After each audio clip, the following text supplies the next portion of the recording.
हम लोग सम्मिलित होने जा रहे हैं। ये मिथिला की परंपरा है।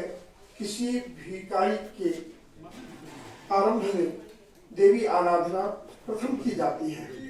ये वहाँ की कहते हैं जो गोसावनिक गीत, ऐसी परंपरा है। तो उसी के संदर्भ में और जब भगवती की आराधना की बात आए तो महाकवि विद्यापति को कभी नहीं भूला जा सकता है। उसी से दो, क्योंकि कहते हैं जो मैथिली भाषा विश्व की सबसे प्रियतम भाषाओं में से एक है। तो इसी संदर्भ को लेकर के महाकवि विद्यापति को स्मरण करते हुए सर्वप्रथम पूरी गीत नहीं, पूरी वंदना नहीं, पर तो उसकी दो कड़ी से हम उनका जो है स्मरण करते हैं। जय जय भैरवी असुर भयाउनि पशुपति भामिनी माया सहज सुमति वर दियहि कुसाउनि अनुगति गति तू पाया अनुगत गति तू पाया। जय जय भैरवी असुर भयावनि वासर सवासन शोभित वासर सवासन शोभित चरण चंद्र बणि चूड़ा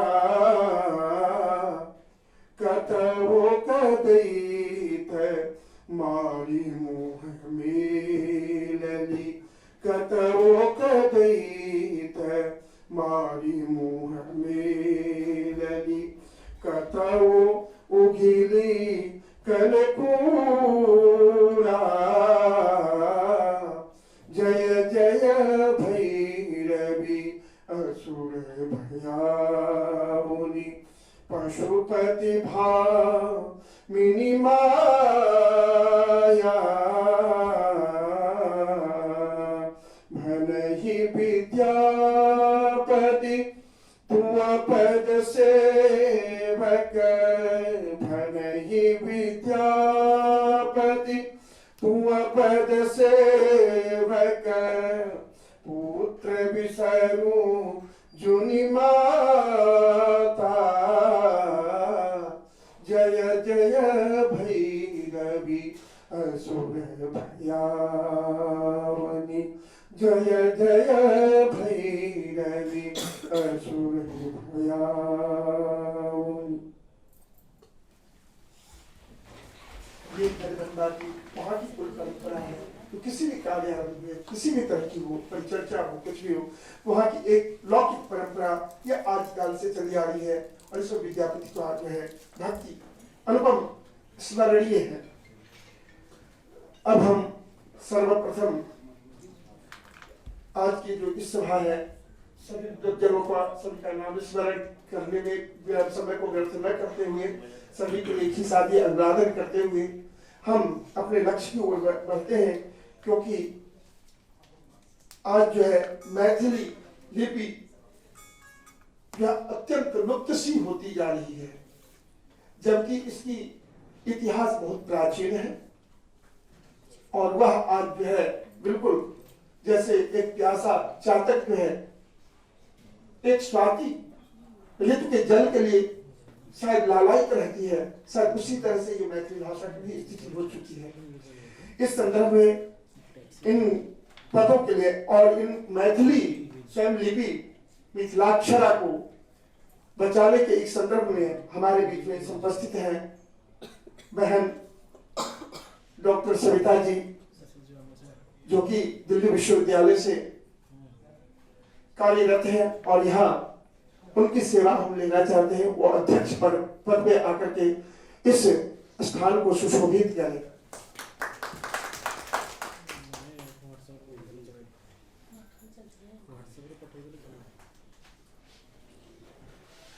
और वक्ता के रूप में मिथिलांचल से पधारे परम पूज्य आदरणीय श्री पंडित प्रवर काशीनाथ झा जी, वह आज के वक्ता के पद को सुशोभित करें और हम लोगों को अपनी ज्ञान के अक्षुण्ण धाराओं से प्लावित करें।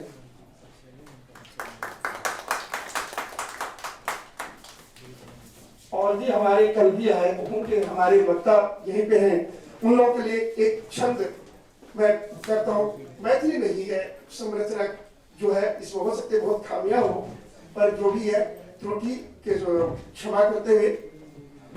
कोना मिथिला समैथिली लिपि, कोना मिथिला समैथिली लिपि लुप्त भेल। सरल भाषा।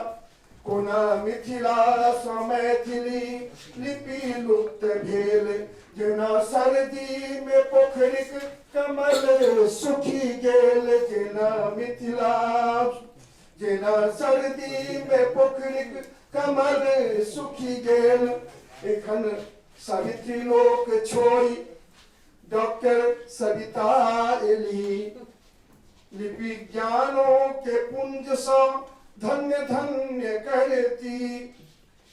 काशी छोड़ी काशीनाथ ज्ञान सो सनाथ हो करता, मिथिला के गरिमा के लाज रखता। कल के लक्षण यो प्रोफेश्वर प्रफुल्लो काल प्रफुल्लित करता। अपना लिपि ज्ञान सो आनंद मोद भरता। जे जग के छथिनाथ लिपि के भवनाथ हो यता। अनिर्वाणो संग पावी सबके धन्य करता। अनिर्वाणो संग आवी सबके सनाथ हो करता। लास्ट मिशन की तरफ से यो मिशन परिसर में वर्षा ऋतु आ भी गेल। यो मिशन परिसर में वर्षा ऋतु आ भी गेल। पोखरी झांखर में, पोखरी झांखरी में लिपि डुमरी फूल खिल गेल। पोखरी झांखर में लिपि डुमरी फूल खिल गेल। कोना मिथिला समैथिली लिपि लुप्त भेल। केना मिथिला इस संरचना के साथ मैं इन विद्वानों के स्वागत करने के लिए हमारे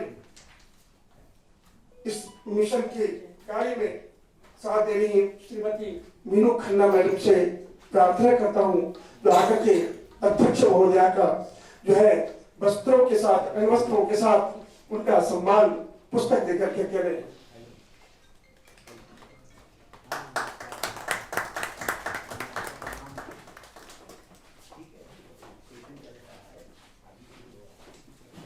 और इसके बाद हम अपने आदरणीय पंडित प्रवर काशीनाथ झा जी को सम्मान करने के लिए आचार्य श्री रावतार शर्मा जी से आग्रह करता हूं, जो अंग वस्त्र के साथ उनका सम्मान पुस्तक को देकर के करें।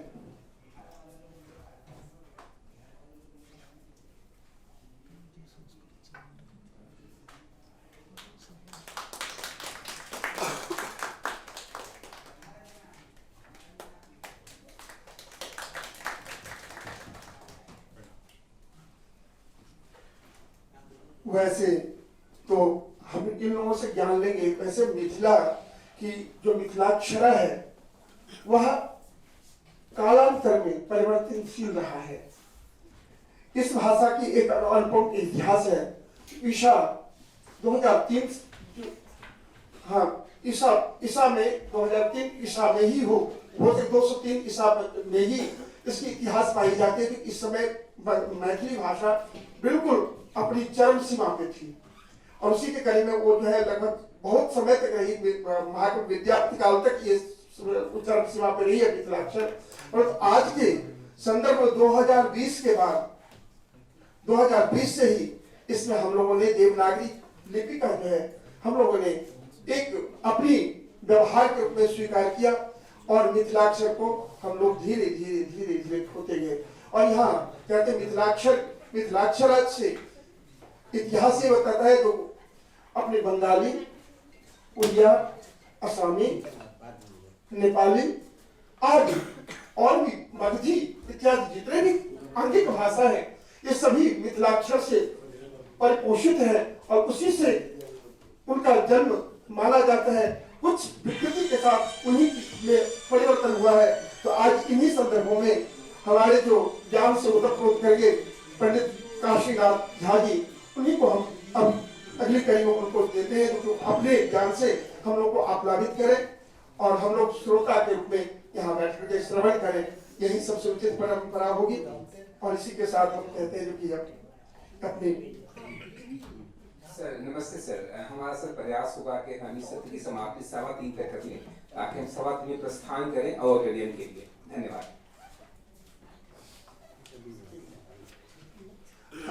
एक मिनट उससे पूर्व है जो हम लोग आज जैसे इस कार्यक्रम के बाद थोड़ी देर के लिए हम लोग मिशन जहाँ हमारा कार्यालय है अपने इस भवन में ही वहां जाकर के सरस्वती जी का माल्यार्पण करके अब दीपक ज्योति जला करके जैसे अब वार्षिकोत्सव है तो उसमें हम सब लोग निदेशक महोदय का आग्रह है तो वहां जाकर के जगदम्बा का जो है दीपक ज्योति जला करके और फिर हम चले गए एक बार पहले मिशन कार्यालय में चल के वहाँ जो प्रतिवर्ष वहाँ जो दीपक ज्योति होता है और माल्यार्पण होती है तो जगदम्बा की स्तुति करके उसके बाद हम चलेंगे और 3 बजे इस कार्यक्रम को संपूर्ण करना है।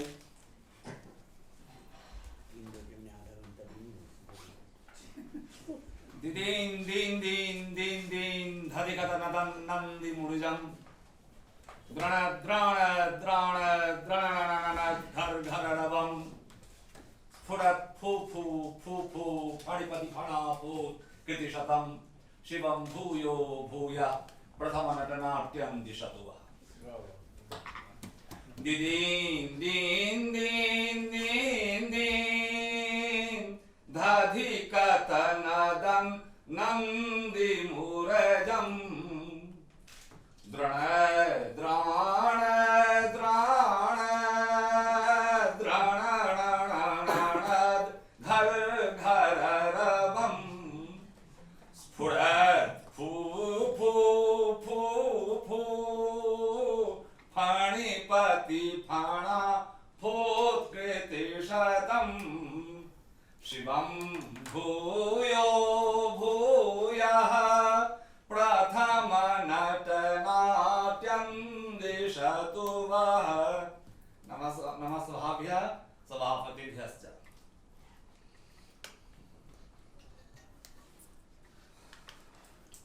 बहुत प्रसन्नता की बात है तो अब प्रकाशित पांडुलिपियों पर विमर्श मैथिली पांडुलिपि पर मुझे बुलाया गया है।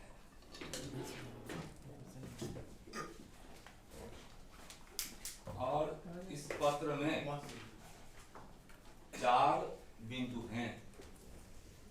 पांडुलिपि का उद्भव एवं विकासक क्रम, पांडुलिपि पर वर्तमान में हो रहे शोध कार्य, भविष्य में उत्कर्ष शोध कार्य हेतु समुचित दिशा निर्देश और प्रकाशित पांडुलिपियों पर शोध कार्य की दिशा एवं दशा।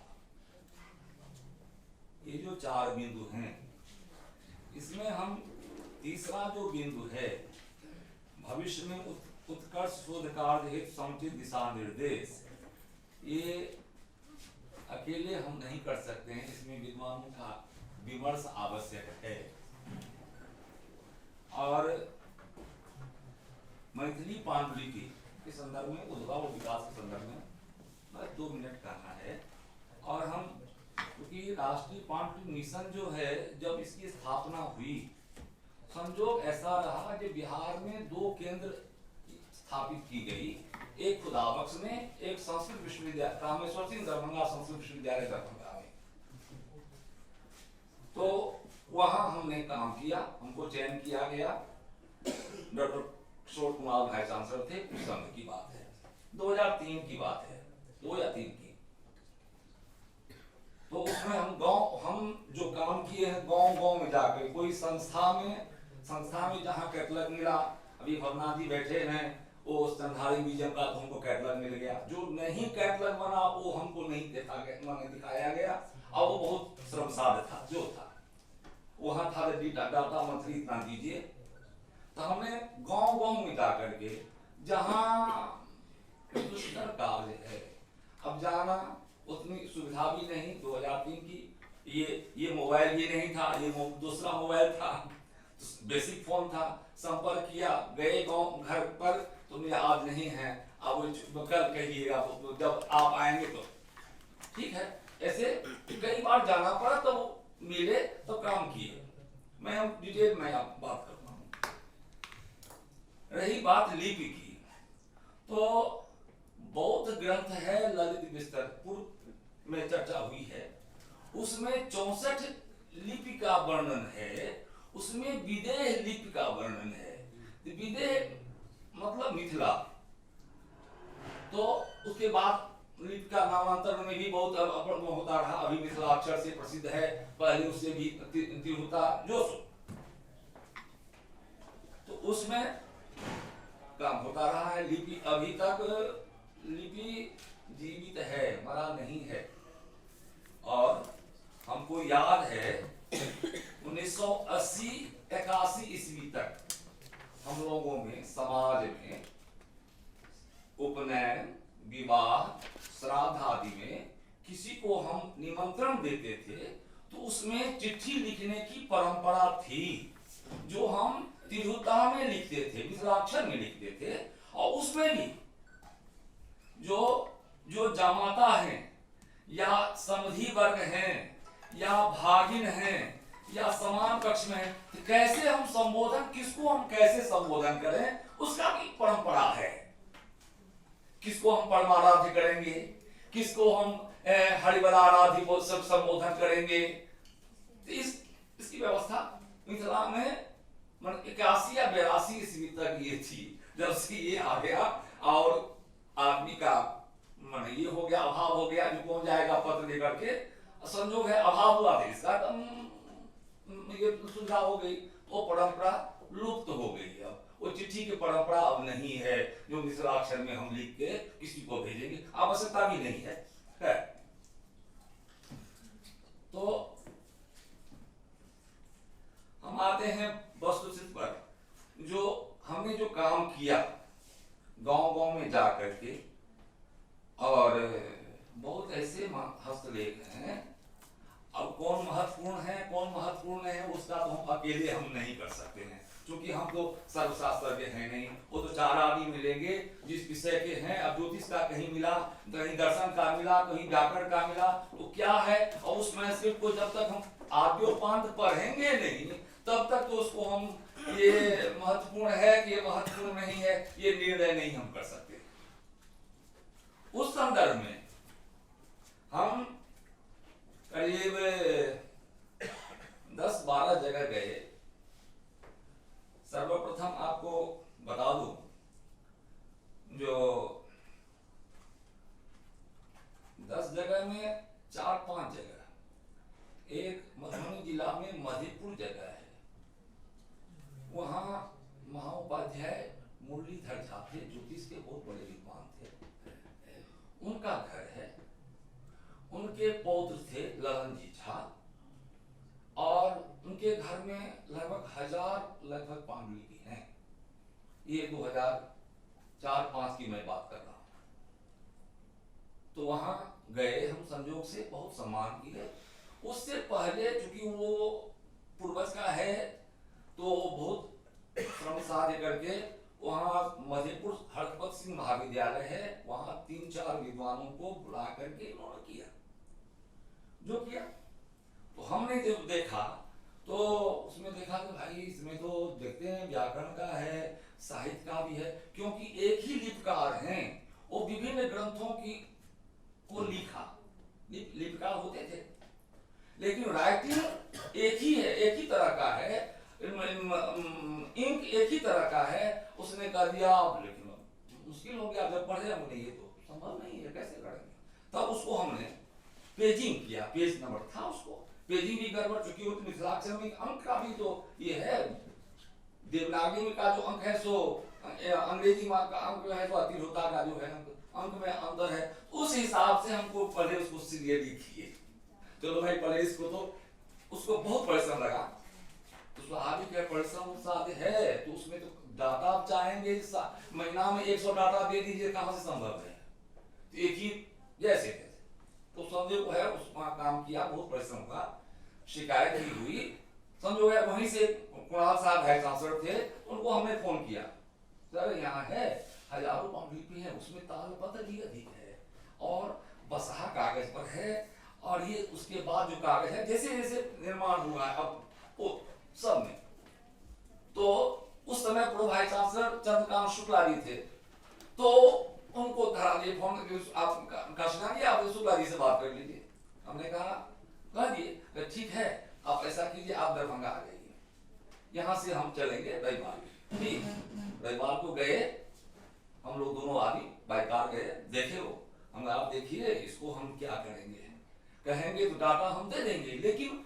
आने वाले जो स्कॉलर आएंगे हमको गाली देंगे, वो आपने क्या कर दिया, इससे अच्छा है हम ना करेंगे, हम नहीं ज्ञाता है, हम सब शास्त्र व्याकरण में भी ये सिद्धांत कौमदी है कि पूर्ववर्णमा है कि लब्धोत्तर शेखर है, क्या है कैसे हम निर्णय करेंगे, इसको कौन सा ग्रंथ है, इसमें तो व्याकरण रहेंगे वो निर्णय करेंगे, कहा आपका कहना ठीक है, तो जैसे हुआ हमने उसको किया, वो है वहां तालपति भी है, उसका हम चर्चा करने जा रहे हैं, और एक है पाही में पद्मनाथ झा है, वहां तो हमको अद्भुत लगा, केवल तालपत्र ही मिला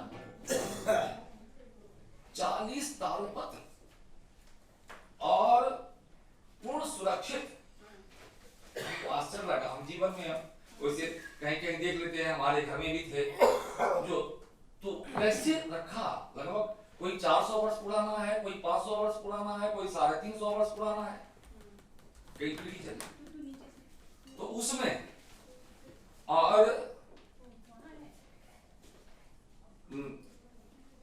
महाराजा कामेश्वर सिंह कल्याणी फाउंडेशन है, कहां से कहां वस्तु चला जाता है, तो वहां महाराज कुमार विश्वेश्वर सिंह के बड़े लड़के कुमार दिवेश्वर सिंह थे, वो तंत्र साधना में लीन हुए, अब कहां से कहां उनके पास बहुत सी पांडुलिपियां आ गई, उसमें ज्यादातर तंत्र संबंधी, और तंत्र में यंत्र मिला, चकित रह जाएंगे, लगभग हमको 100 से भी अधिक यंत्र मिला, उसमें भी समंत्रक यंत्र और अमंत्रक, अमंत्रक जिसको हम आप लोग टोटका कहते हैं, शुद्ध रूप से उसको टोटका ही मानिए, बना हुआ है, ये ऊपर हम दो आने हैं उदाहरण के रूप में, बाद में चर्चा करते हैं, ये है, और कोयलख में महावैयाकरण खुद्दी झा, उन्हीं के भाई थे, शायद अबूझ झा, हाँ अबूझ झा थे, उनके वंशज हैं, वहां भी तालपत्र बहुत, वो दिखाए हमको, गांव है देहात है,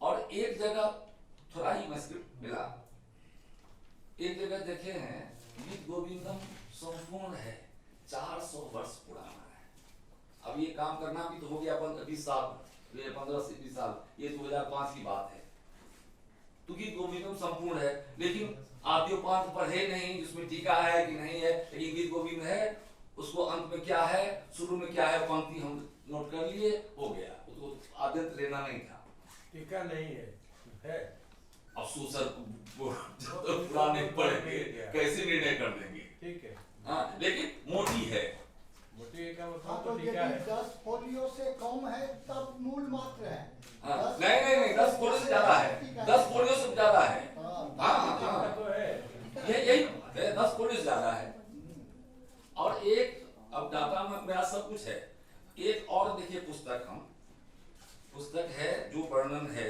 अब गीत गोविंदे है या दूसरा कोई, उसका हूबहू चित्र और रंगीन चित्र बनाया हुआ है। एक तरफ आप टेक्स्ट देखेंगे और टेक्स्ट के आधार पर चित्र है, जस्ट ये नहीं, एक साइड टेक्स्ट है और दूसरी साइड उसी में आपको चित्र है उसका, बड़ा अद्भुत है, माने रंगीन है मैडम, ब्लैक एंड व्हाइट नहीं है। तो हम मधेपुर जो गए, वहाँ बहुत सी पांडुलिपियां हैं। अब 15 वर्ष में क्या हुई, सबों ने कहा, इसलिए हम निचोड़ में जब आएंगे तो मिशन से हम अनुरोध करेंगे, जो संस्था में जो पांडुलिपि चली गई है तो जैसे तैसे वो सुरक्षित है, व्यक्ति के पास जो है वो धरोहर के रूप में रखे हुए हैं, लेकिन वो आकंठ हैं, जो कोई ले ले, हमको संस्था ले ले, हम दे देंगे उसको। हाँ, कोई पैसे के लिए भी है, पैसा दे हमको ले ले। तो पहले मिथिला रिसर्च इंस्टीट्यूट खरीदता था बिहार में, तो वो भी बिहार सरकार ने बंद कर दिया पैसा अनुदान देना, तो वहां भी अब करीब 10 साल से नहीं होती है खरीद बिक्री।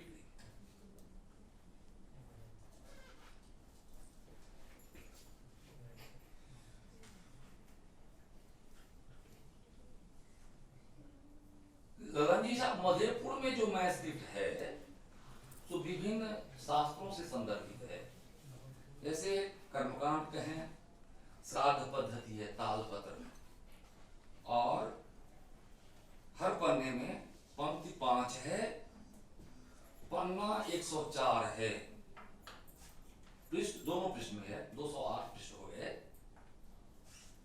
और किसी किसी पेज में 4 भी पंक्तियां हैं, मिथिलाक्षर में है। और उपनयन पद्धति है, उसमें है पन्ना 98, दोनों पृष्ठ 196 पृष्ठ, और उसमें पंक्ति संख्या 5 है, 5 पंक्ति में है।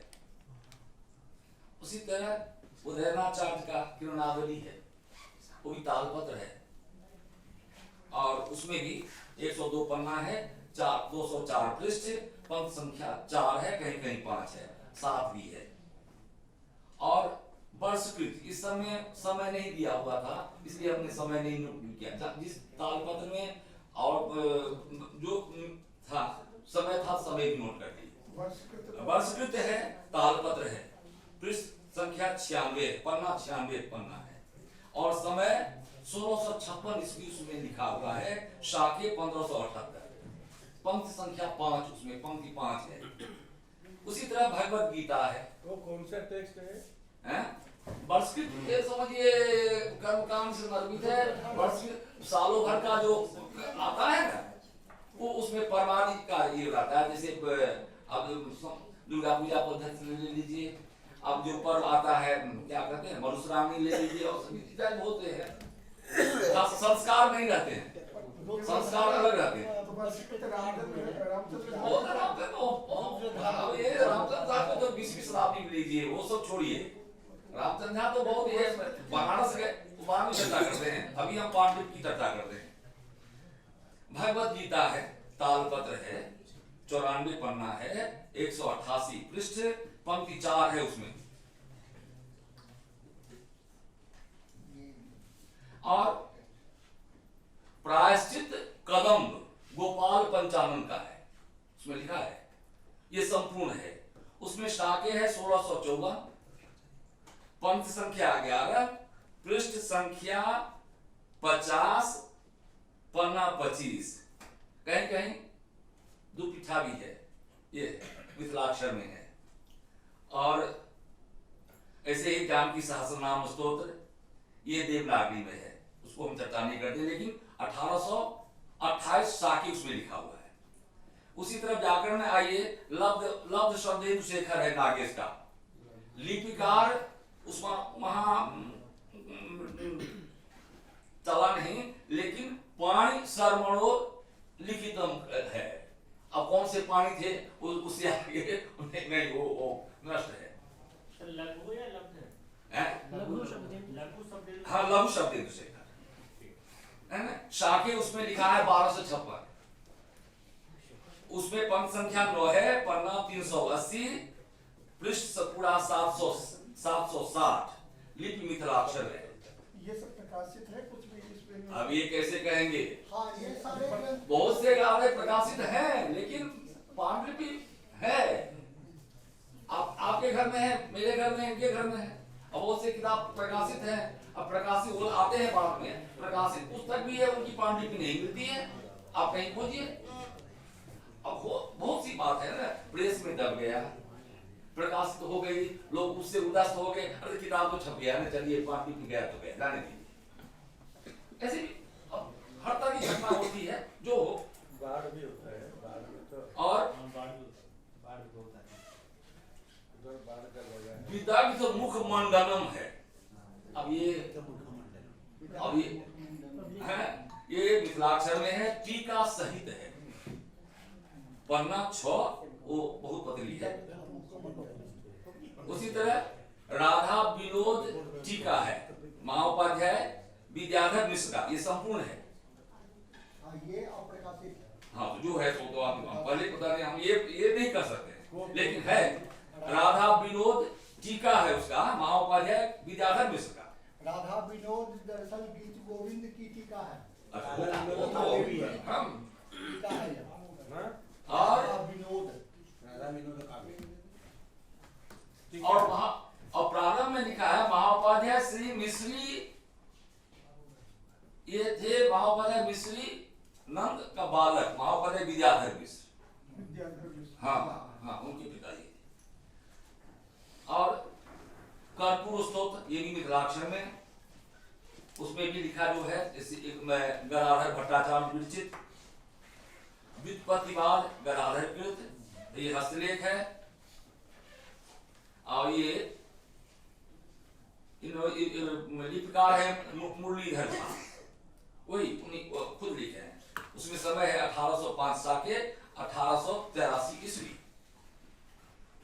विषय का बाद है गदाधर का, ये मुरलीधर झा ही ने लिखा है हस्तलेख है।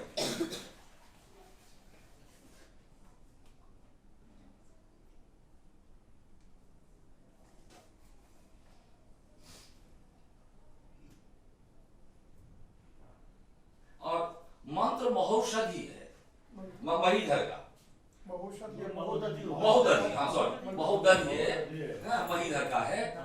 और ये संपूर्ण है, पन्ना 70 है, 140 पृष्ठ, और हर 9 पंक्ति है, मंत्र संकेत सहित है। हाँ, लेकिन ये खंडित भी है, हमने नोट किया है जो स्थिति थी। इसी तरह शिशुपाल वध महाकाव्य मार्का है, कुबलयानंद है, सब मिथिलाक्षर में। मुक्तावली विश्वनाथ पंचानन का, लिपिकार है मुरलीधर झा, 1878 ईस्वी। भाषा परिच्छेद, ये संपूर्ण है, मुरलीधर झा, लिपिकार मुरलीधर झा है।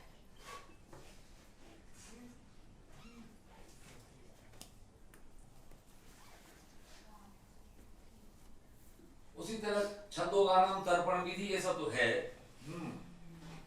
और महापद्य रामदेव विरचित छंदोगानिक कृत्यम है, संपूर्ण है, कृत्यम। हाँ हाँ, ये मिथिलाक्षर में है। और लिपिकार है लाल ठाकुर, वो आदि पंक्ति शुरू में ही नोट किया। उसके बाद फिर शिशुपाल वध महाकाव्य वाग विरचित, प्रथम सर्ग ही है, वो भी खंडित है। और शक्तिवाद गदाधर का, गदाधर भट्टाचार्य का, ये संपूर्ण है। और एक है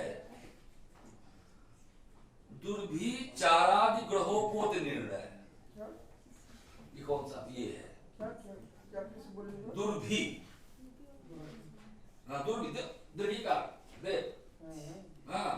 दुर्भिचारादि ग्रहोपोत निर्णय, ये संपूर्ण है। ज्योतिष से अब जो हो वो ज्योतिष से संबंधित होगा आपका। हाँ हाँ, ये लिपिकार आदित्यनाथ हैं। और ये लेखक इतिश्री मिथिला लंकरण खंडवला कुल कुंडलीक मार्तंड शुभंकर ठाकुर का है। अच्छा शुभंकर हाँ लिखा हुआ है इसमें। जो था ये हाँ मोस्ट इम्पोर्टेंट हाँ इसलिए इसको लीजिए। और ये करे उधर अप्रकाशित है। हाँ शुभंकर ठाकुर की यह कृति अप्रकाशित है। सवाल है, अनंत शास्त्र है, कौन प्रकाशित है वो तू केटलग बिना देखे कैसे कह सकते हैं ये प्रकाशित हो चुका है नहीं हुआ है।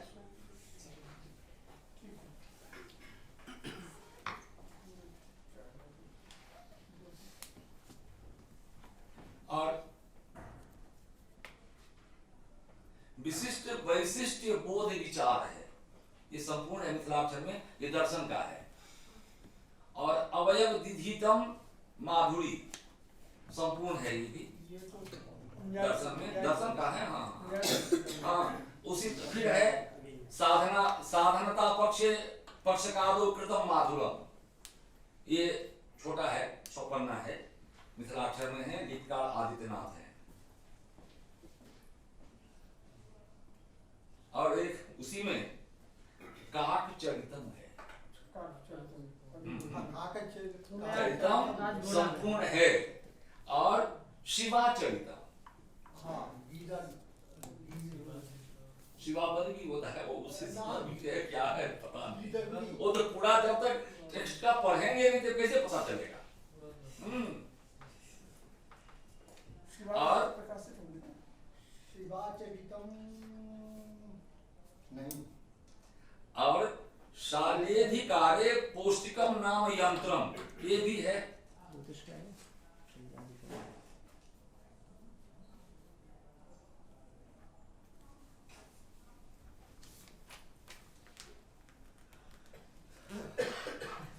उसके बाद है उन्हीं के यहाँ, मैं बारी बारी से मैं चर्चा करता हूँ। तिथि निर्णय है शुभंकर मिश्र का, मिथिलाक्षर में है। और तिथि शुभंकर मिश्र कृते तिथि द्वैते तिथि निर्णय समाप्त। और कृत सार समुच्चय है अमृतनाथ कृत, ये खंडित है।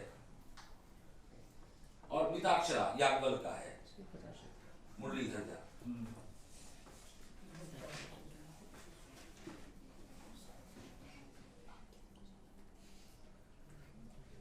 फिर कृत सार समुच्चय में ये प्रायश्चित व्यवस्था मात्र है, वो महापद अमृतनाथ का।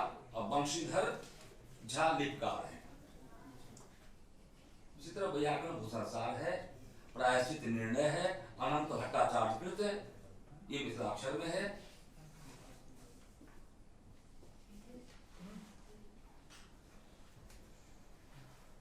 रुद्रधर कृत शुद्धि विवेक है।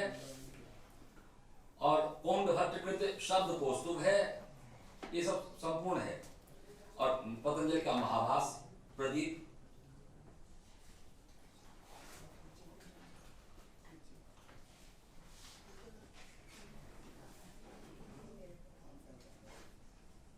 जितना है उसमें हम आदि में कौन सा पंक्ति है, क्या लिखा है, अंत में क्या है, दोनों नोट किया। हाँ केवल नाम नोट कर दिया छोड़ दिया सो नहीं, आदि और अंत क्या लिखा है।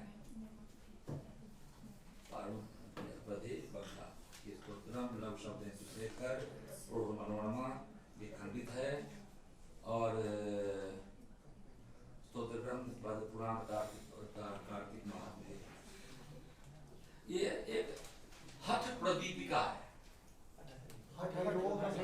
आत्माराम बिरचे हठ प्रदीपिका। हाँ ये सब ये संपूर्ण है। अच्छा जो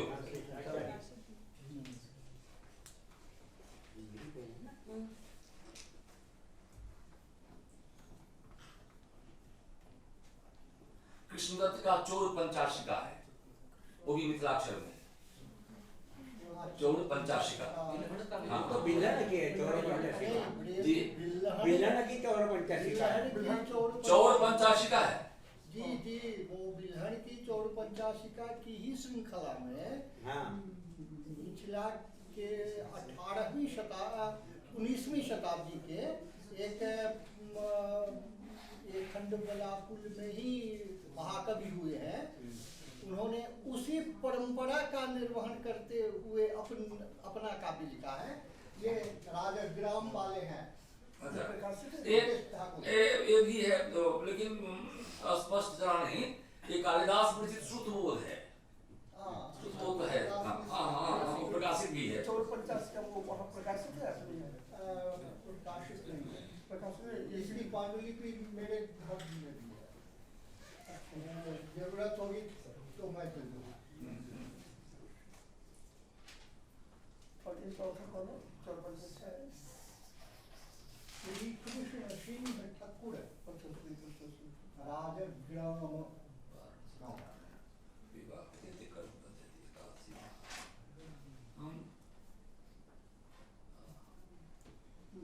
महाराज साहब परिवार से जुड़े थे। हाँ, काशीनाथ सिंह ठाकुर के पितामह। ये दर्शन का है, तालपत्र नहीं है, भाव निरूपण है कि अपूर्ण है।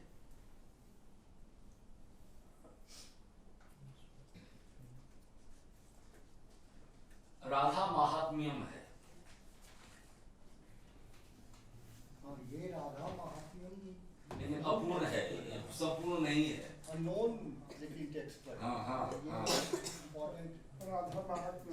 हाँ, राधा महात्म्यम। ये ऑथर क्या बोले? ऑथर लास्ट में लिखा है, ओम मेरी भव बाधा हरो राधा नाग बिसोई यावत न कीजा परे श्याम हरित हरित तदवति होई। द्वितीय होई, ये तो बिहारी की पंक्ति है। हाँ, तो जो है सबसे जो है। और अंत में है गाहु पुण्यन पाई सुत, सुतब है बस संग फिर वो खंडित है।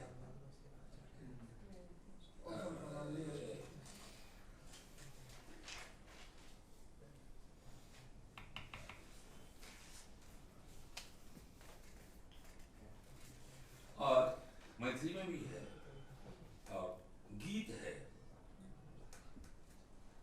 मैथिली भाषा में।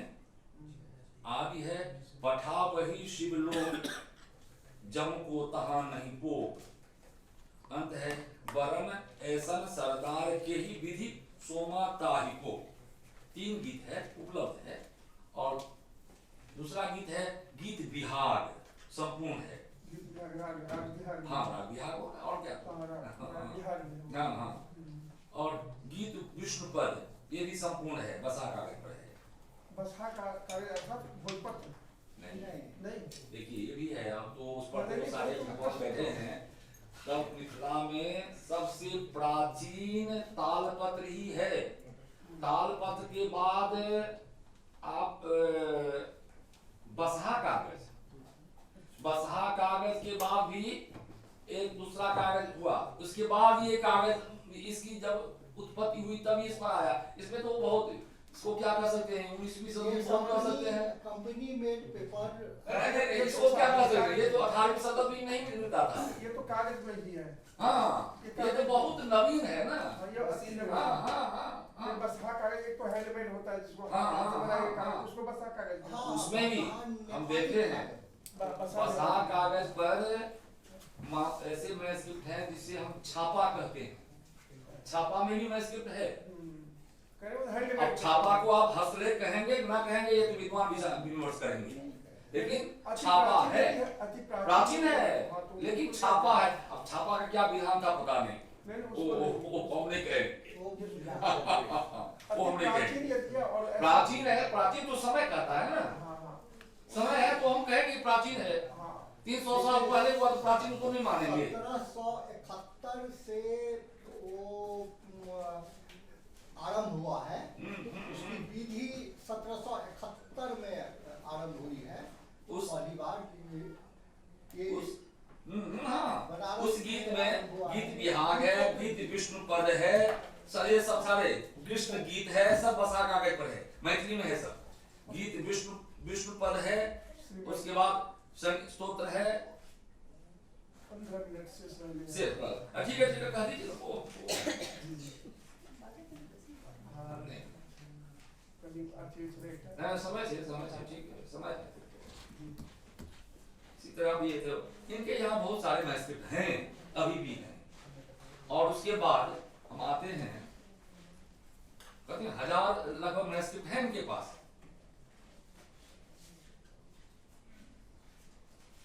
इसलिए हमने पूरा ये खोजा रख दिए थे, काम को नहीं पड़ा तो इसकी होगी तो एक प्रति आप यहाँ समर्पण दे दीजिएगा तो इससे जो भी नहीं हमने डाटा भेजा है। अब डाटा कैसे विश्वविद्यालय ने भेजा ये विश्वविद्यालय जाने। हमने तो जो फॉर्मेट हमको मिला था उस फॉर्मेट को भर करके उसमें पंक्ति संख्या पंक्ति नहीं था, जो आदि पंक्ति क्या है अनुपंक्ति क्या है, पुस्तक का नाम, ऑथर, लिपिकार, समय, ये अब रिमार्क्स था, ये महत्वपूर्ण है कि महत्वपूर्ण नहीं है, खंडित है कि पूर्ण है, बस इतना ही। ये नहीं था उसमें फॉर्मेट, इसलिए हमने नोट किया जो फॉर्मेट लगा वही हम देंगे, उसी साथ विश्वविद्यालय भेजा होगा जो भेजा।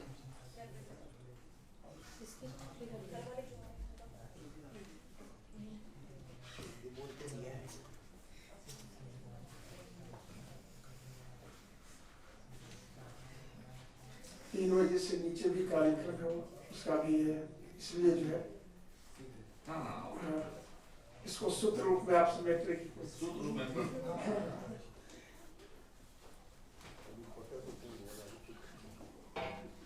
और ये जो पद्मनाथ झा का हमने चर्चा किया वो सरसा पाही है, उनका तो पाही पड़ा सरसा पाही है और उनके पास 40 पांडुलिपि है, तालपत्र, बस आगे सब अलग है।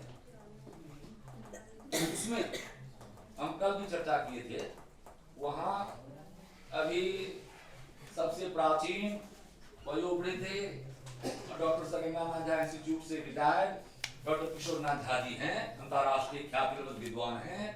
उन्होंने कहा जब हमने काम शुरू किया, देखिए श्रीहर्ष का छपी किताब है रत्नावली नाटिका, यदि इसका मैस्क्रिप्ट कहीं नहीं मिलता है, कहीं मिले वो संकेत कर दिए थे कि उनके पास हो सकता है वो देखे होंगे रत्नावली नाटिका का हस्तलेख पांडुलिपि, वो है उनके यहाँ तालपत्र में संपूर्ण रत्नावली नाटिका है। और अब महापाध्याय अपूछ झा का वर्णन किए हैं, उन्हीं के माने क्या कहेंगे लड़की के दो हित नाती प्रोफेसर जयंती कांत झा हैं कोयला में, उनके पास है मैस्क्रिप्ट, तो तालपत्र भी है वो उनके पास। ये बुद्धिनाथ का परिवार के नहीं? हाँ हाँ हाँ उन्हीं के बाद आप पूछ जाते खुद ही जाते ना, हाँ बस उन्हीं। और एक राघोपुर ड्योढ़ी से बिलोंग करते हैं, लहरियासराय में वो बस गए हैं, घर बना लिए हैं, रामदत्त सिंह हैं। कृष्ण क्या उनके पिताजी का नाम था वो कृष्णनंदन सिंह, हाँ कृष्णनंदन सिंह, उनका लाइब्रेरी है, बहुत पुराना लाइब्रेरी है, संग्रह है, उसमें भी हस्तलेख और ऐसा हस्तलेख देते हैं जो आप इस आंख से बिना ग्लास का नहीं पढ़ सकते हैं। अब से संयोग ऐसा आ गया है, ये 4G मोबाइल आ गया है तो फोटो ले लीजिए, इसको निकाल कर दीजिए, ग्लास लगाने की जरूरत नहीं पड़ती है, अब सुविधा हो गई है।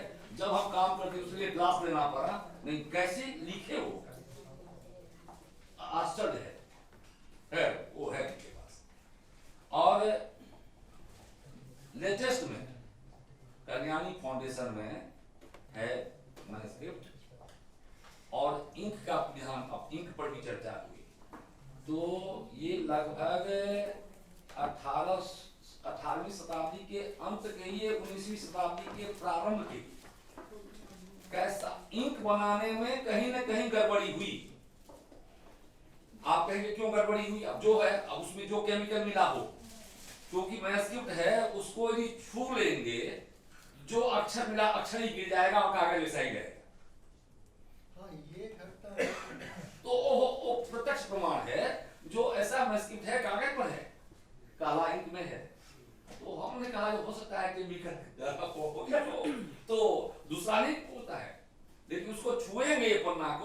अक्षर ही गिर जाएगा, अपना वैसा ही रहेगा। अब केमिकल का होगा।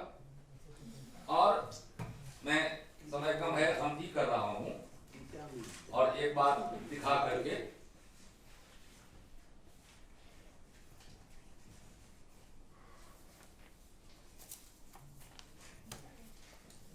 यह पेंसिल की तरह बन जाने वाली समस्या हम लोगों के यहाँ हुई है सर। 1855-60 ईस्वी में लगता है कि वो इंग्लैंड से बनी हुई रोशनाई का व्यवहार लोग करने लगे और पेपर वही कंपनी में था। अब देखिए, तो मैंने भी कई बार अब ये वो आप भी मिथिला से बिलोंग करती हैं, तो यंत्र की बात किए थे। ये मिथिलाक्षर में है, लगभग 100 से ज्यादा यंत्र है। ये यंत्र है जो दो ठो हमने नोट कर लिया। इसमें ये है पहला, ऊपर वाला है वशीकरण यंत्र है। अब वशीकरण यंत्र में भी इसमें संस्कृत नोट कर लिया। विंशति संख्याक मुभय संज्ञकम यंत्रम रविवारे। विषा यंत्र बोलते हैं उसको, विषा यंत्र। नहीं और तो देखिए, भूर्ज पत्रे लिखित अष्टगंधे न, अष्टगंध से लिखिए। वशीकरणादो रयं क्रमः, कहता है किस वशीकरण किस उद्देश्य से करेंगे, आपका उद्देश्य क्या है? तो यथा वशीकरण एक संख्यात आरभ्य लिखित एवं धन लाभार्थम, यदि धन की इच्छा है, धन हमको किसी मान लीजिए पिताजी का है, माता का है, यही तो होता है, ससुराल का धन है, उसको यदि हम अधीन करना चाहे तो कहता है धन लाभार्थम द्विसंख्याता, उस यंत्र बनाइए। अब पूरा इसमें संख्याता आकर्षण है, त्रिसंख्याता, आकर्षण करना है, 3 संख्या से बनाइए। शत्रु गृह नाशे चतुर्संख्याता, शत्रु का घर नाश कर देना है तो 4 संख्या से बनाइए। अब देखिए तो तांत्रिक जो होंगे वो बताएंगे। उच्चाटन 5, स्त्री वशीकरण 7, नष्ट वस्तु लाभाय 8, धन प्राप्तिये 9, डाकिनी ज्वर भूत पिशाचादि भय शांतिये 10, मुष्टिक तंडुल जले, अब कहता है विधि, मुष्टिक तंडुल जले यंत्रम प्रक्षाल्य तज्जल पात्रे सर्वताप शांति। अथ मंत्र, उसका मंत्र है यावद वयादु अमुकम मम वश्यम कुरु मनोरथम पूरे मम शत्रु क्षयम कुरु यावद वया वदुच्छेव दुपाकम। यही यंत्र के कागज पर लिख बाती बाट ओटेमी के लेस के नाक मध्य धूप देवे प्रेतादि छुटी सत्यम कह देवे। माने ई कह देवे त सत्य एमे कोनो को आंख निभरा नै ई विधि छै। ई यंत्र जे छै से किनका कोन एड्रेस पर छै, कतऽ छै? ई छै हमरा कल्याणी फाउंडेशन में छै। कल्याणी फाउंडेशन? हां जी है वहां तो बहुत यंत्र है। और उसी तरह तो हमने नोट कर लिया। अब घर में चूहा का उपद्रव होता है सर, हर घर में चूहा, हर ऑफिस में चूहा, राजधानी एक्सप्रेस में भी चूहे होते हैं। तो उसके लिए ये इसमें क्या वास्तविकता है तो तांत्रिक जो होंगे वो जानेंगे। ये है ना, एतद यंत्रम रविदिने भूर्ज पत्रे विलिख्य गृह मध्य क्षेत्र मध्य वा स्थापित मूषकोपद्रव शांति है।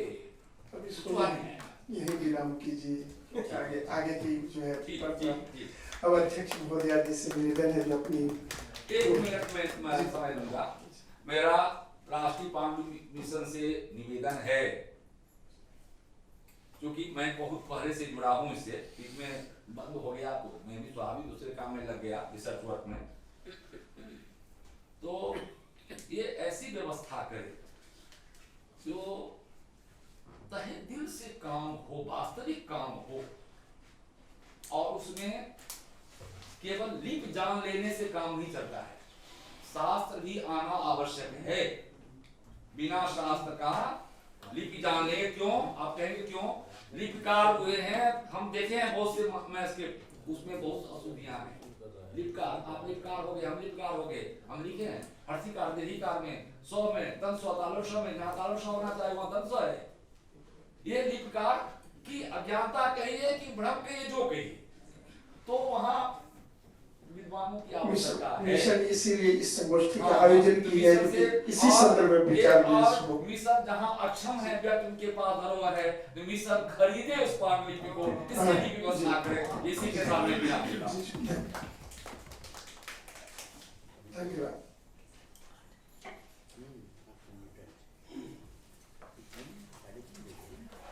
श्रद्धेय और और विद्वान उसी का प्रमाण पत्र है, वो वर्कशॉप राष्ट्रीय पांडु मिशन किया था आपको, ये 25 फरवरी से 6 मार्च 2006 में खुद आपस लाइब्रेरी में हुआ था वर्कशॉप, 10 दिन का था। उसमें यूनिवर्सिटी ने हमको भेजा, आप जाइए राजी, आप वहाँ रिप्रेजेंट कीजिएगा, हमने किया। बहुत बहुत धन्यवाद आप सबका। श्रद्धेय और विद्वानों से भरे सभागार में मेरे पास सीखने और सीखने के अलावा और कुछ नहीं है। जहाँ स्वयं प्रोफेसर वाकंकर बैठे हुए हों, आपको मेरा बहुत प्रणाम, हमारे श्रद्धेय गुरु पंडित भवनाथ झा बैठे हुए हों, वहाँ अपनी वाणी से कुछ भी कहना बहुत दुस्साहस का काम है। फिर भी जिस मैथिली मैन्युस्क्रिप्ट के कलेक्शन और उसके संग्रहण और उसके जो होने वाले उसमें जो दिक्कतें आ रही हैं, या उस संदर्भ में जो NMM ने ये प्रयास किया है और संभवतः पहले से भी करती आ रही है, उसको कितना सफल रहा है, असफल रहा है, उसमें अभी हम नहीं जाएंगे, हम लोग को जाना भी नहीं चाहिए, पर नए स्तर से प्रयास हो रहा है और हम सबको इसका स्वागत करना चाहिए, सभी प्रयासों का। और उसका आकलन जो है वो तो बात की बात है कि आज से 5 साल के बाद, 2 साल के बाद, 10 साल के बाद लोग बैठकर कर पाएंगे कि अलग अलग भाषाओं में, खास करके जो मिथिला क्षेत्र है वह एक नॉलेज सोसाइटी है, वह ज्ञान का केंद्र है। और सिर्फ इसीलिए नहीं कि वह मैथिली है या मैं मैथिली क्षेत्र से आती हूँ, जो मेरे श्रद्धेय विद्वान हैं प्रोफेसर काशीनाथ झा वो मिथिला से आते हैं, वह इसीलिए महत्वपूर्ण है, यह बात नहीं है। महत्वपूर्ण वो इसीलिए है क्योंकि जो बहुत सारे ज्ञान के जो टेक्स्ट हैं वो उसमें वहाँ पे रखे हुए हैं। खास करके जब हम जानते हैं कि तंत्र का, दर्शन का और मेरे ख्याल से बहुत सारे गीति काव्यों का की जो परंपरा रही है, जो समृद्ध परंपरा रही है, उसके साथ संभवतः न्याय नहीं होगा अगर हम इन मैन्युस्क्रिप्टों की छानबीन, उसका संरक्षण और उसका संग्रहण करके।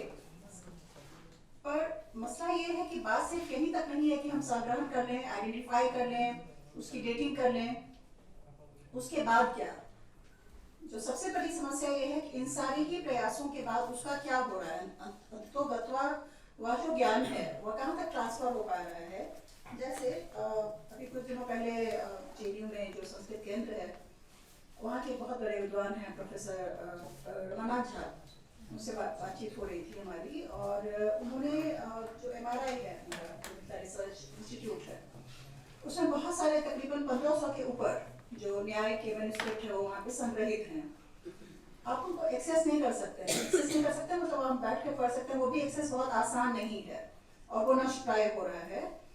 वैसी परिस्थिति में संभवतः उन्होंने कुछ मैन्युस्क्रिप्टों की कुछ फोटोग्राफ जो है वो इस्तेमाल करनी चाहिए थी और काफ़ी दिक्कतें हुई थी उसमें। जो यह न्याय दर्शन पे वैसे भी जर्मनी में इतने सारे काम हो रहे हैं, वहाँ पे 14 मेरे ख्याल से सेंटर्स ऑफ एक्सीलेंस बने हैं जहाँ इतने काम हो रहे हैं। जिस न्याय दर्शन की भूमि रही है मिथिला, वहाँ के की जो इतनी मेरे ख्याल से MRI की स्थिति आज खराब है मिथिला रिसर्च इंस्टीट्यूट की, पर जिस समय उसकी स्थापना की गई थी या जो उसका उद्देश्य था या राज्य सरकार का जो संरक्षण था वह बहुत ही प्रशस्त था, बहुत ही प्रशस्त और बहुत विस्तृत उसकी परिधि थी। अनफॉर्चुनेटली उसका जो जिसको कहते हैं लॉस ऑफ फेम जो है वो होता चला गया और किसी ने उसका संज्ञान नहीं लिया। और निश्चित तौर पर बात है कि कर्मकांडों और कर्मकांड से, दर्शन से और तंत्र से नई व्यवस्था को मतलब कितना रहा।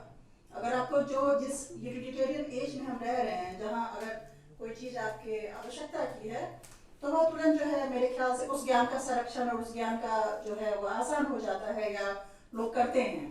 पर तंत्र को जिस तरीके से एक्सोटिका बना दिया गया उसको, और विदेशियों की वो पढ़ने की और मेरे ख्याल से रिसर्च करने की वस्तु बनकर, विषय वस्तु बनकर के रह गई।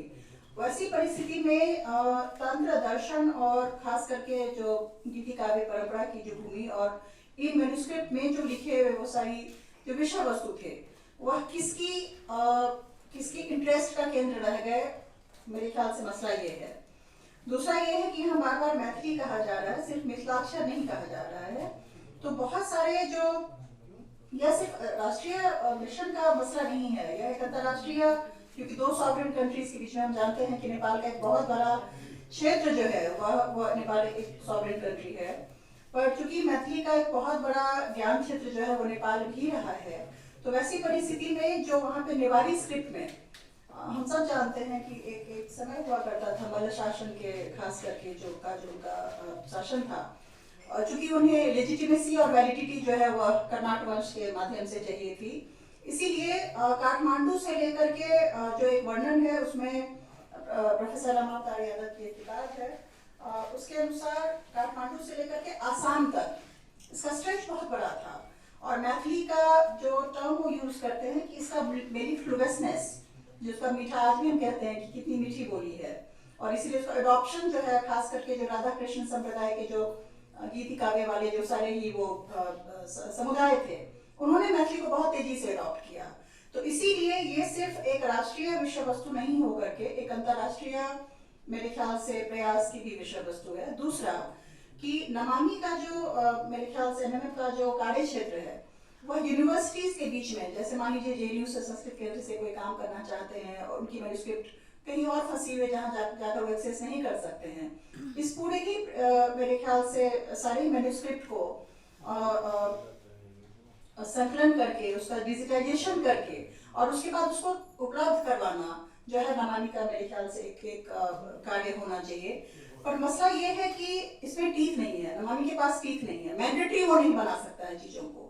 उसकी जो लीगल बाइंडिंग है वो, जैसे कल हम लोग बात कर रहे थे, पंडित भरनाथ झा से बात हो रही थी कि कहाँ तक यह एक्ट लाया जाना चाहिए कि अगर 100 वर्ष से पुरानी आपके पास मैन्युस्क्रिप्ट है, वो राष्ट्रीय संपत्ति है और आप उसको मैंडेटरीली आपको जो है सबमिट करना ही पड़ेगा, आप उसको अपने पास नहीं रख सकते हैं।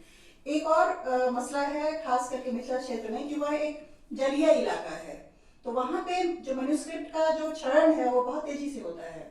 अगर आप सूखे प्रदेश में हैं तो मैन्युस्क्रिप्ट आपकी बच जाएगी, पर जो मॉइस्चर का जो इशू है वह बहुत ज़्यादा है वहाँ पे, तो वहाँ पे जो ऐसे आइडेंटिफिकेशन किए जाने चाहिए कि कहाँ के मैन्युस्क्रिप्ट जल्दी उनका क्षरण हो रहा है और उस पर त्वरित गति से उस गति से जो है बातें होनी चाहिए। कुछ जो बातें मैंने नोट की है वो बस मैं आप लोगों से शेयर करना चाहती हूँ। विदेही लिपि की उन्होंने बात की और ये की। दूसरी बात है कि जो जब हम लोग आर्काइवल मोड में आ जाते हैं मिथिलाक्षर को लेकर के, अब क्योंकि मैथिली मिथिलाक्षर में भी है, देवनागरी में भी है और लिपि आप कोई भी प्रयोग कर सकते हैं, भाषा वही रहेगी, पर संभवतः हम यहाँ सिर्फ भाषा की नहीं स्क्रिप्ट का भी जो है 2 चीजों के संरक्षण का प्रयास और उसकी दिशा में बात कर रहे हैं। तो जब हम चीजों को आर्काइव करने पे लग जाते हैं तो उसका मतलब ही है कि वो लिविंग ट्रेडिशन नहीं होकर के वो डेड हो रहा है, वो समाप्त प्राय की तरफ है। ऐसे में जो समाज का कंट्रीब्यूशन है और मिथिला जो एक नॉलेज सोसाइटी, जैसे अभी हमारे श्रद्धेय प्रोफेसर काशीनाथ झा जिस तरीके से एक मेरे ख्याल से गांव में जा करके और जिस तरीके से उन्होंने हाथों से लिख करके उसका वो किया है, मेरे ख्याल से कोई ऐसी एजेंसी होनी चाहिए जिसके पास ट्रेनिंग का, ऐसे हमारे पास ट्रेंड लोग हों जो अपनी मतलब जिसको कहते हैं व्यक्तिगत प्रयास से नहीं, एक संस्थानिक प्रयास होना चाहिए जिसमें कि लगातार ऐसे कॉन्ट्रीब्यूशंस को पहले तो एक्नॉलेज किया जाए और दूसरा कि उनका उस संस्थान का ये होना चाहिए कि वर्क फील्ड जो है ऐसे इंडिविजुअल्स को मेरे ख्याल से एकोमोडेट करे, उनको मेरे ख्याल से सशक्तिकरण की तरफ उनको ये करे और बाद में जो है इसकी पर यह जो व्यक्तिगत प्रयास है मेरे ख्याल से पांडुलिपियों को संरक्षित करने का, यह कोई नया नहीं है।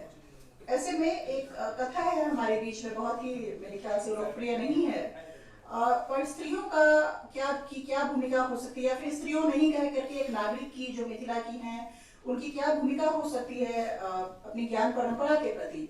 मीनाक्षी जो है मेरे ख्याल से हमारे विषय पंडित भवनाथ का फिर से जिक्र करना चाहूंगी इस पे एक नाटक का मंचन हुआ था और उसमें आपने शायद एक पात्र अदा की थी। एक बहुत ही विशाल और बहुत ही मेरे ख्याल से मार्मिक कथा है, जिसमें मीनाक्षी एक नृत्यांगना है और बल्लाल सेन जब आक्रमण करते हैं मिथिला पे, उस समय कैसे वह उन पांडुलिपियों के संरक्षण के लिए अपनी जान दे देती हैं। ये कथा है, इसको मनमोहन झा ने जो है लिखा है और बाद में इसका मनमोहन झा द्वारा रचित ये बहुत ही मार्मिक कथा है। और इस मार्मिक कथा के से जो वहाँ का संदेश आ रहा है कि किस तरीके से अपने ज्ञान परंपरा और पांडुलिपियों के संरक्षण के लिए वहाँ का एक नागरिक अपने व्यक्तिगत प्रयासों में कहाँ तक जा सकता है। मेरे ख्याल से मीनाक्षी उसका एक बहुत बड़ा नमूना है कि एक नृत्यांगना कितनी कॉन्शियस है, कितनी चेतन है और उसके लिए कहाँ तक जा सकती है। इसी मेरे ख्याल से उदाहरण के साथ मैं आप सबको पुनः पुनः धन्यवाद करते हुए, आप लोगों से बहुत कुछ सीखते हुए और आगे भी सीखने की अभिलाषा रखते हुए अपनी वाणी को विराम देती हूँ। आशा करती हूँ कि नमामि जो है अपने इस पुनः प्रयास में, मैं इसको पुनः प्रयास करना चाहूँगी क्योंकि हम लोगों की नमामि से आशा, नमामि से एसोसिएशन बहुत पुराना रहा है, पर क्योंकि इसका आकलन जो है और इस पुनः प्रयास में कुछ नया हो, नवोन्मेष हो और उसका हमें दिखे वह कि वो कहाँ जा रहा है, इसी आशा के साथ आप सबसे बहुत बहुत धन्यवाद ज्ञापन करते हुए जी सभी को एक साथ ही एक सेकंड में सूचना दे दूं, क्योंकि 4 मैनुस्क्रिप्ट अभी प्रकाशित हो रहे, बहुत महत्वपूर्ण है और प्रेस में चली गई है। वो प्रकाशित 2023 में प्रकाशित होकर आ जाएंगी। वैशेषिक रहस्यम है महापौधे वामदेव का 1600 ईस्वी और मिथिलाक्षर में है डॉक्टर किशोरनाथ झा, डॉक्टर शशिनाथ झा उसका संपादन कर रहे हैं। और दूसरा ज्योतिष का सुबोध है, महापौधे पक्षधर का 14वीं शताब्दी, यही भवनाथ जी वैसे है, भवनाथ झा जी यही संपादन कर रहे हैं। और वृत्त महापौधे विश्व का वृत्त दर्पण है छंद शास्त्र का, उसका भी शशिनाथ झा जी संपादन कर रहे हैं। और ज्योतिष का सिद्धांत सुधा है महापौधे राजर्षि परमाणु ठाकुर का, वो रामचंद्र झा जी संपादन कर रहे हैं, छप रही है। बहुत बहुत धन्यवाद सभी को। एक साथ एक सूत्र में ही सभी को धन्यवाद देते हैं और इसी के साथ आज के सत्र का जो है समापन की घोषणा करते हैं और हम लोग चलते हैं अभी मिशन कार्यालय में, वहां